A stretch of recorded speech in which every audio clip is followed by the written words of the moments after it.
Assalamualaikum warahmatullahi wabarakatuh. Alhamdulillahilladzi bi ni'matihi tatimmus shalihat wa bi fadlihi tatanazzalul barakat wa bi mannihi tuhitu bina ar-rahmat. Asyhadu an la ilaha illallah wahdahu la syarikalah wa asyhadu anna Muhammadan abduhu wa rasuluh sallallahu alaihi wasallam la nabiyya ba'dah. Bapak Ibu jemaah kaum muslimin kaum muslimat yang dimuliakan Allah Subhanahu wa taala. Alhamdulillah kita bersyukur kepada Allah Subhanahu wa taala siang hari ini bisa hadir di rumah Allah ini melaksanakan salah satu kewajiban kita itu salat zuhur yang insyaallah nanti kita laksanakan. Semoga Allah terima rangkaian ibadah kita siang hari ini. Salat dan salam kita kirimkan untuk Rasulullah sallallahu alaihi wasallam. Bapak Ibu jemaah kaum muslimin kaum muslimat yang dimuliakan Allah Subhanahu wa taala, saat ini kita berada di zaman di mana ilmu pengetahuan teknologi begitu maju. Dulu ketika saya kecil menonton film kartun, ada orang bisa berbicara di film itu, melihat lawan bicaranya itu muncul ya gambarnya. Bisa berbicara, orangnya jauh tapi bisa dilihat orangnya di layar, apakah di jam atau apa bentuknya. Itu dahulu, hari ini sudah menjadi kenyataan. Kita bisa berkomunikasi dengan orang yang jauh, bahkan terpisah benua. Kita bisa berkomunikasi dan bisa melihat bagaimana kondisi saudara kita yang kita berbicara dengannya. Dan begitu banyak kemajuan teknologi hari ini. Namun ada hal yang perlu menjadi perhatian kita lebih serius, di mana kemajuan ilmu dan pengetahuan tersebut kalau kita perhatikan tidak sebanding dengan ketinggian adab dan akhlak. Kemarin saya mendapatkan video, entah di mana kejadiannya, entah kapan waktunya, cuman di video itu ada seorang guru dikeroyok oleh 3 orang siswanya di dalam kelas. Betapa memilukannya kondisi ini di tempat di mana semestinya muncul adab diiringi ilmu, tetapi yang terjadi kemudian bagaimana peserta didik ini tidak menampakkan adabnya. Kalau di luar begitu banyak kita lihat, kalau kita berkendara misalnya, di depan kita ada mobil yang begitu bagus, mobil yang mungkin harganya ratusan juta, lalu tiba-tiba keluar dari jendelanya sampah, apakah plastik atau sisa makanan. Dan saya yakin orang seperti ini karena kayanya mungkin pendidikannya cukup tinggi, tetapi tidak menunjukkan akhlak yang mulia, tidak menunjukkan adab, tidak sebanding antara karunia Allah berupa harta atau mungkin pendidikan yang tinggi dengan adab yang dimiliki. Dan ini menjadi PR bagi kita, karena kalau semakin jauh jarak antara ilmu dan adab, maka akan muncul orang-orang secara ilmu sangat tinggi tetapi jauh dari adab, tidak peduli dengan manusia atau hilang rasa kemanusiaannya. Sahabat Ali bin Abi Thalib ketika menjelaskan firman Allah, ya ayyuhalladzina amanu qu anfusakum wa ahlikum nara, wahai orang-orang yang beriman, jagalah, peliharalah dirimu dan juga keluargamu dari api neraka. Beliau menjelaskan makna dari ayat ini, bagaimana terbebas, terjauh dari api neraka. Kata beliau, addibuhum wa'allimuhum, ajarkan dia adab dan ajarkan dia ilmu, karena itu cara dan kunci agar selamat dari siksa Allah Subhanahu wa taala.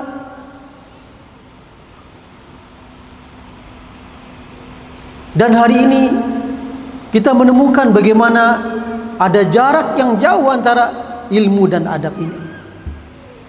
Para ulama terdahulu, salafus saleh terdahulu dari para sahabat, para tabi'in sangat konsen, sangat peduli dengan adab, dengan akhlak.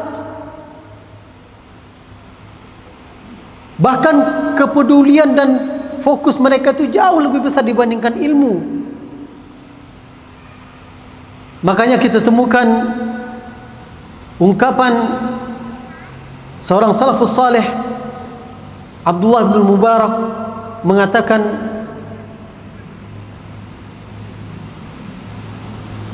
bahwasanya beliau kuntu talabtul adaba 30 sanatan wa talabtul ilma 20 sana. Kata beliau, aku dahulu menuntut, mencari, mempelajari adab itu selama 30 tahun, sedangkan mencari ilmu itu 20 tahun. Artinya apa? Bagaimana beliau memberikan porsi yang besar kepada adab dibandingkan ilmu. Karena ketika ilmu yang tinggi tidak dibingkai dengan adab, maka muncullah manusia-manusia yang tidak beradab.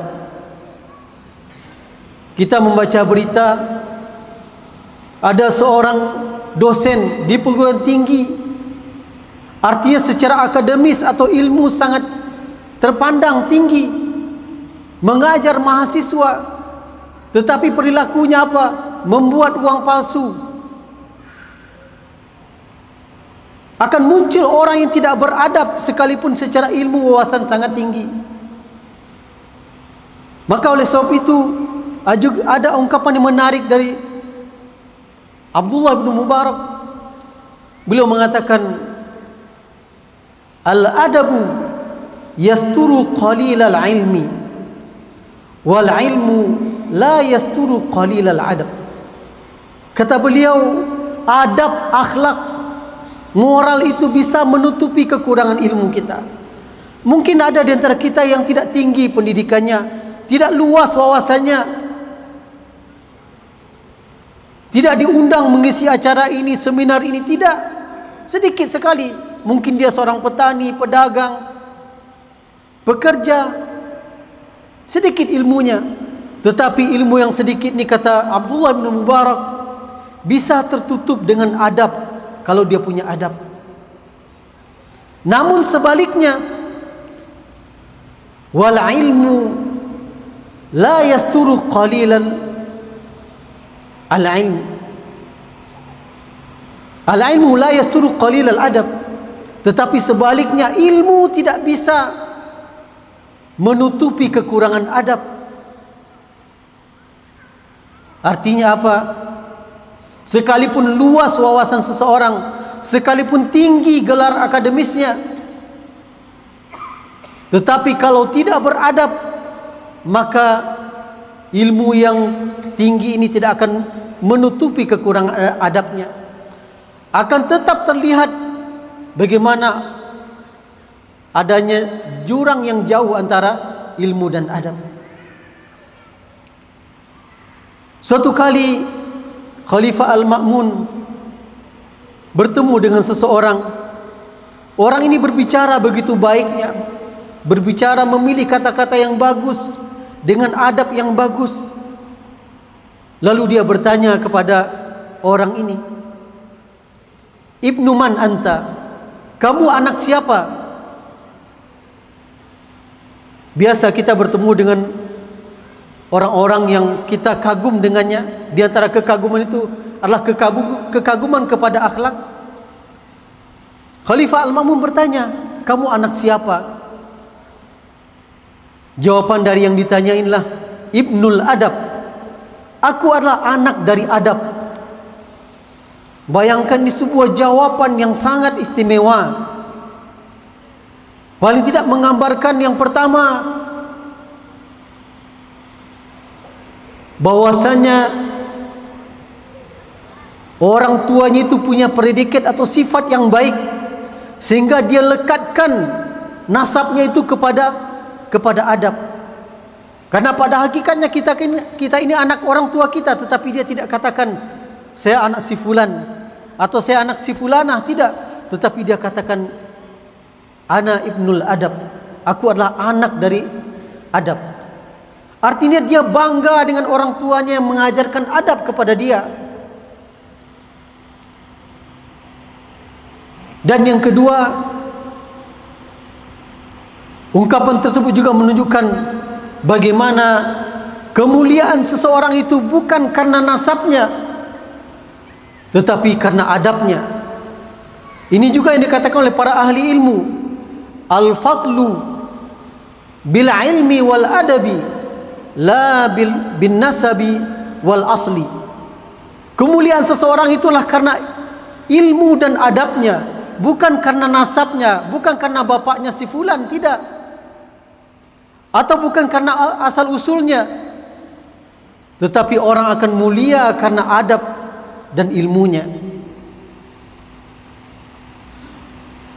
Ada lagi bagaimana sikap salafus saleh terdahulu yang juga disampaikan oleh Abdullah bin Mubarak, bahwasanya beliau ketika mendengar seseorang yang berilmu,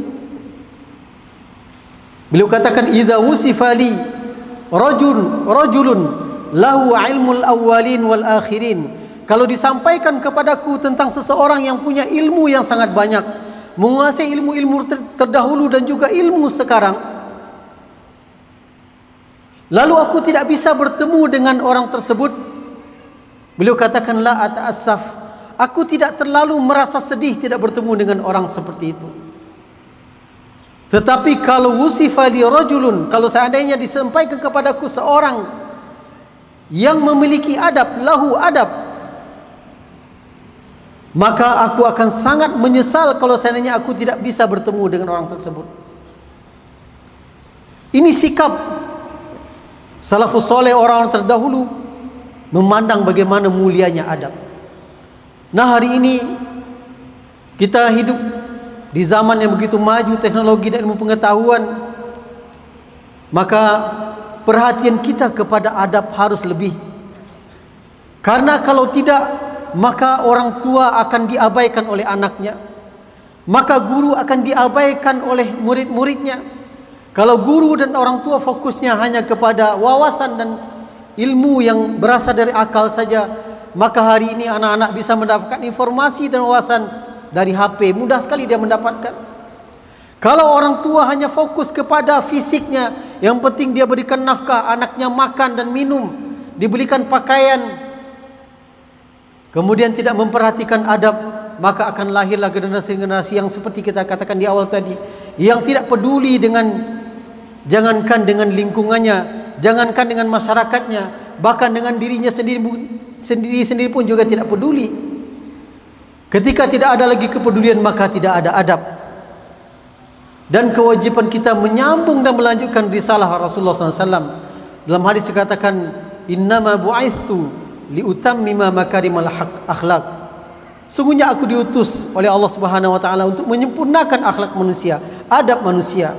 Ini yang juga harus menjadi konsen kita, kepedulian kita. Selain sebagai orang tua, kita memastikan memenuhi nafkah anak-anak kita, kebutuhan anak-anak kita, memastikan mereka belajar. Sebagai guru juga demikian. Namun yang tidak kalah penting adalah memastikan mereka adalah manusia-manusia yang beradab, manusia-manusia yang berakhlak. Baik adab kepada diri mereka sendiri, adab kepada keluarga, orang tua, adab kepada manusia yang lain, dan juga adab kepada lingkungan ini. Karena tidak sedikit bencana alam datang disebabkan perilaku kita, disebabkan adab kita kepada lingkungan dan alam ini tidak baik. Inilah beberapa pesan yang bisa disampaikan dalam tausiah siang hari ini. Semoga kita memberikan porsi yang cukup kepada adab ini untuk diri kita, untuk keluarga kita, dan untuk masyarakat kita, yang insyaAllah akan mendatangkan keberkahan baik ketika kita dunia, apalagi nanti insyaAllah dengan adab, dengan moral, dengan perilaku, insyaAllah menjadi pengantar kita masuk dalam surga Allah. Amin ya rabbal alamin. Aqul qawli hadha wa astaghfirullah li wa lakum. Wassalamu alaikum warahmatullahi wabarakatuh.